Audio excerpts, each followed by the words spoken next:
You're listening to Art of the Unknown, the podcast about traveling inwards, outwards, and onwards.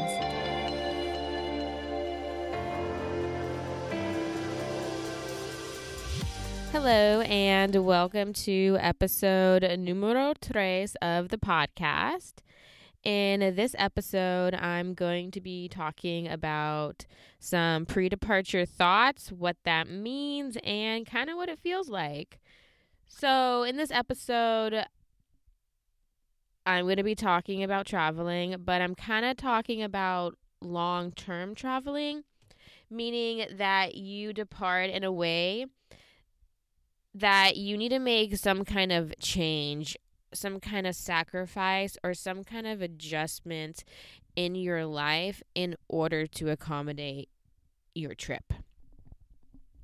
So when we talk about stepping out into the unknown, I think that traveling and stepping out into the world physically is a great example of just fully embracing yourself in the unknown and kind of just throwing yourself out into the universe and just kind of letting the universe be your guide.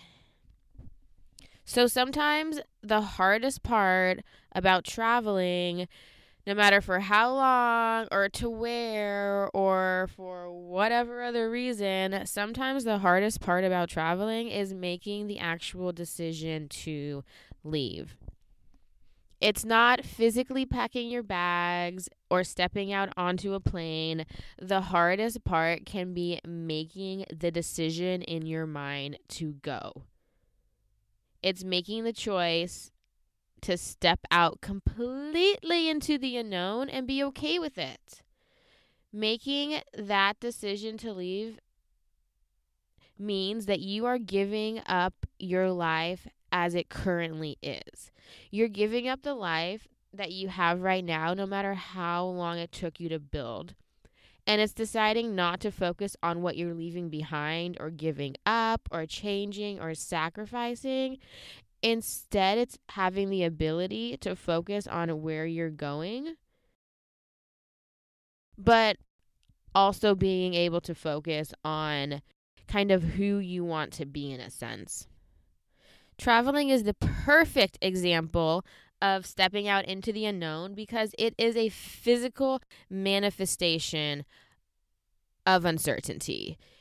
Getting off a plane somewhere, not having any idea where anything is, you don't even speak the language, you have no clue maybe sometimes where you are. I mean, hopefully you will because you'll be looking at a map. But either way, it's as if everything around you has changed and everything around you, it's new, it's exciting, it's unknown, but it's exhilarating, which is why you want to travel in the first place. So making that decision, yes, it's difficult, but it's not that hard because you already have the desire to go. You already know what you want. You already know that where you are right now it's not the end of the story. You know that there's more out there for you. So, knowing that and having the desire to go and travel, what is keeping you from doing it? Why wouldn't you make that step? Why wouldn't you take that leap? And just why wouldn't you go into the direction of what feels right? And the simple answer to that question, unfortunately, is fear. And it's not just fear sometimes, it's maybe a little bit of, I don't want to say ignorance or lack of confidence. I want to say that sometimes we cloud our minds with reasons why we shouldn't do something, but also worse, we cloud our minds with reasons why we cannot do something. So it's basically our mind or whatever aspect of the self you think that is, the ego, whatever, I don't care. Whatever it is convincing you to not go, to stay safe, to not do things that scare you for whatever reason. I don't even know why. But all I do know is that you can't always believe everything you think. Okay? The mind isn't always right. The mind will definitely lie to you. The mind will tell you things to keep you still, to keep you stagnant, to keep you from moving forward. Why? I don't know. I just know that is what it does sometimes. So I can say that we've established that the desire to travel is there, but the hard part is going to be acting on it. It's going to be deciding that you are going to do it, and with that decision, you are not going to let anything or anyone else stop you from doing what you want to do, including yourself. Yes, it sounds simple, but it is not easy. The desire is there. It's there. There's no question. But so are the fears. So are the reasons why you can't do it. And then so are even other people around you convincing you that it's scary. The places you want to go are not safe, or that you shouldn't go, or that you shouldn't do it, or maybe you should do it later. But at the end of the day, it it ultimately doesn't matter. If you want to do something, you need to fucking do it. If you don't do it, it's just not going to happen. Right? And yes, I'm not saying it's so easy to be like, okay, well, I want to go travel. I'm going to go travel. No, absolutely not. It's hard. That's what I'm saying. This part right here before you leave, that is the hardest part. That is a part that once you recognize why it's hard, then maybe you can remove the barriers that prevent you from doing so. So, in regards to this trip, I would say it took me a little bit longer than it should have to actually want to get up and do it. I could honestly say that I did procrastinate just a little bit in terms of this trip. I had the desire to really go, and I really considered it about a year ago, but I honestly just kept on putting it off. I convinced myself that it wasn't the right time, that maybe I should wait, or that, it's honestly like it's just too much work. And it's just too much work to get all the way to Athens, Greece. Athens is pretty far, Sarah. That's like you need to do a lot in order to get there. It's not that simple. So, of course, listening to myself, and eventually a year kind of just creeps on by, and it's like, oh, well, I haven't left yet. And if I keep on giving into these habits of thought and of action, of compliance, guess what? It can go on forever. It can go on to the fact that, like, I will never leave the country again just because I'm giving into these thoughts that I'm having that don't really serve me any purpose. Ultimately, they're not doing me any favors. They're just keeping me still. They're keeping me in a place that I guess the mind thinks is physically safe, and that the mind thinks is a good place for me. I can see that because being where you are there. So you are pretty sure that where you are right now is in fact safe. Like me right now, I am recording this inside of a closet, and I'm pretty sure that I feel safe. But when I think about maybe say the fact that I'm going to be going to Turkey in a month, that kind of scares me a little bit. That scares me in the sense that, like, I don't know what's in Turkey. I don't know what's going on there. I don't know how I'm going to get from point A to point B. I don't know who's going to be around me, and I don't know if I'm going to be safe. And I mean, these are practical, very practical and real world concerns that I'm having. But at the same time, it's still uncertain. It's still the unknown. You can create as many horrible situations as you want, and by focusing on those, then yeah, then maybe you're going to convince yourself not to go there. But then you can also focus on the hundreds of thousands, millions of situations, no matter where in the world you are, that have always worked out and that have been fine, but like nobody talks about because they're just kind of normal, right? So it is depending. It does depend on where you want to place your mind. But regardless, it is a scary thing to want to take the comfort of your own home and totally wipe that clean and just put yourself out into the world and step into the world alone and by yourself and just try to work your way through it. It's not easy. It's really not. My last little backpacking adventure, I left for South America for, I want to say 5 months. I was going by myself. I booked a one-way ticket from LAX to Lima, Peru. And I can tell you straight up, the week before I left, I was having a straight up panic attack. Like a week-long panic attack. It was horrible.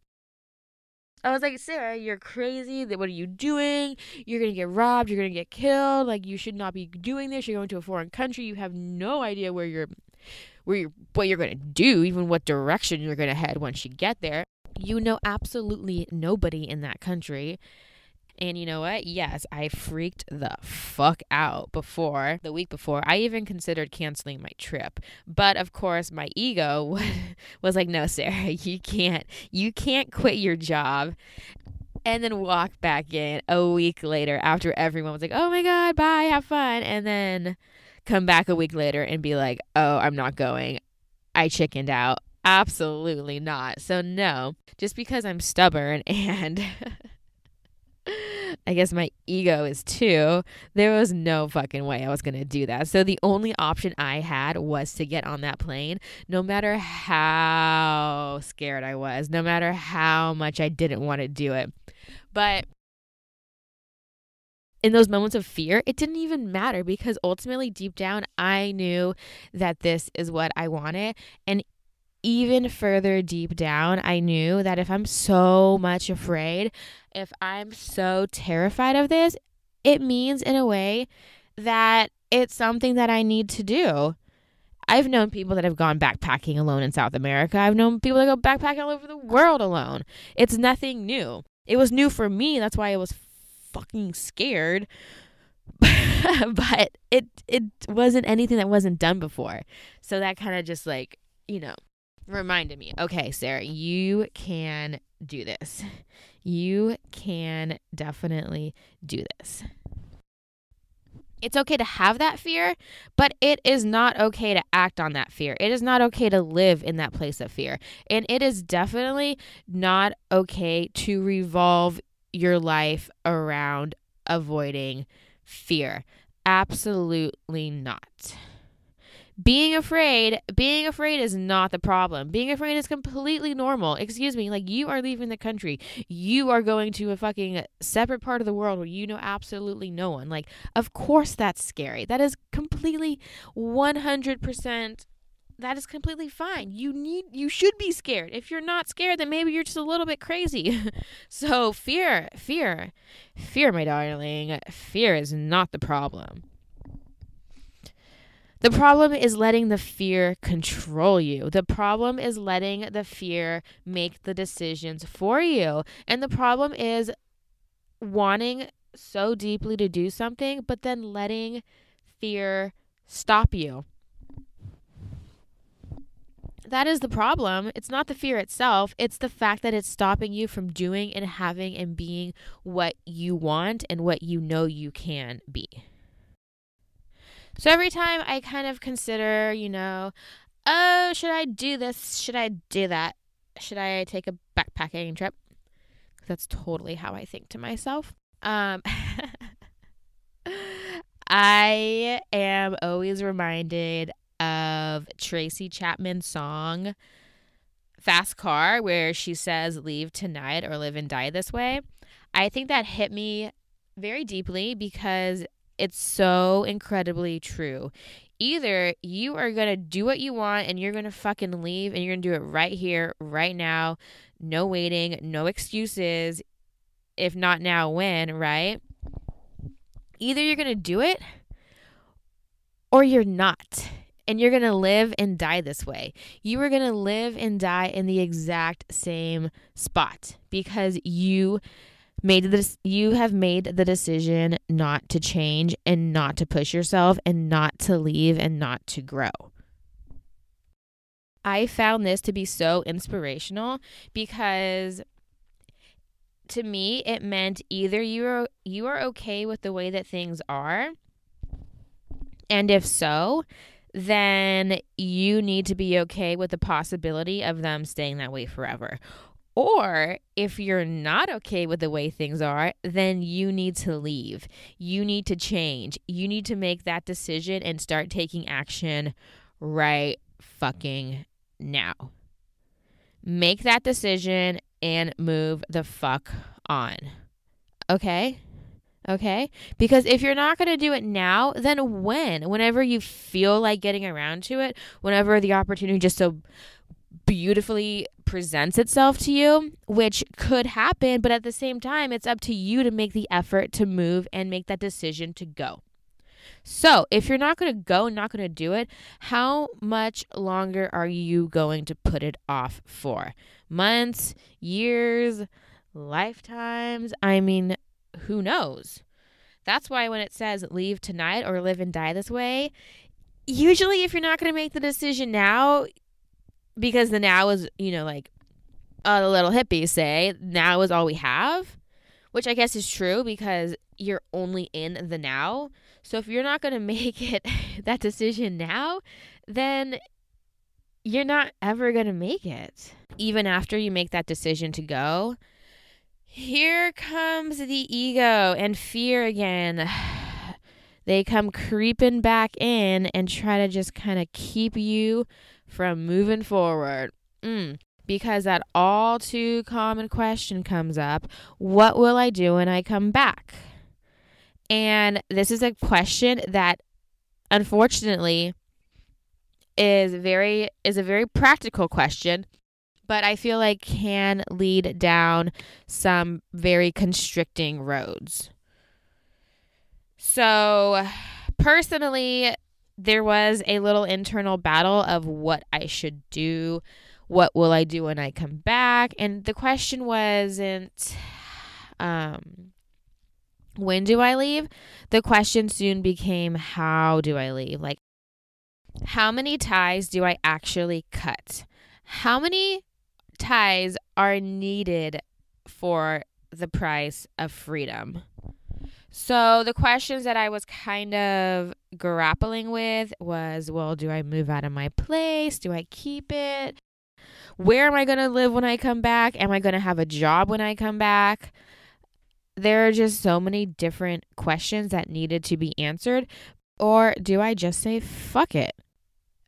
I know it's not just me, but there's other questions that other people have to face when they are trying to leave. Like, oh, do I quit my job?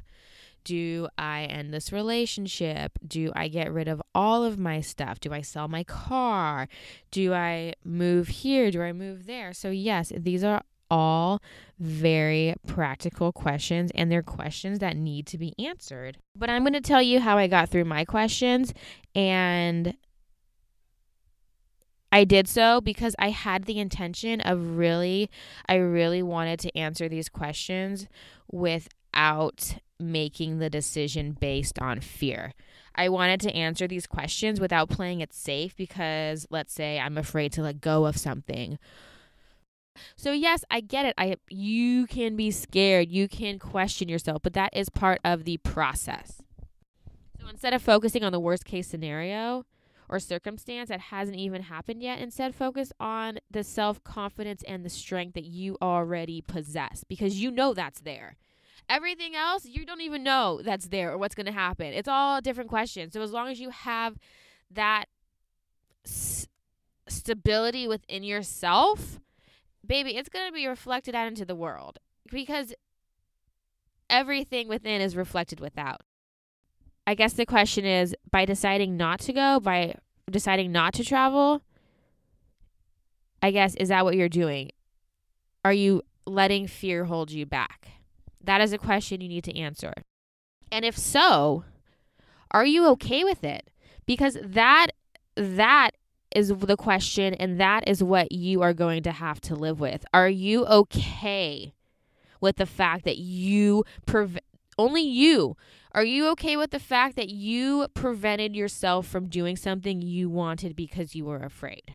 That's the question, and the answer is something you have to live with. So yes, sacrifices have to be made. Things will be lost. Things will change. But you are getting so much more in return by doing so. Everything must end, especially what lies within those uncomfortable walls you have built. The question is, how long do you want to live inside those walls? And I'm telling you, I'm fucking over living inside that shit right now. I want to fucking just leave. So yeah, I am in a place where I'm getting ready to leave on this journey or this backpacking adventure, but I'm just saying that, you know what? It's scary. It's emotional. So pre-departure thoughts. Stepping into the unknown physically. But baby, you're going to figure it out. You're going to cross that bridge so well when you get there.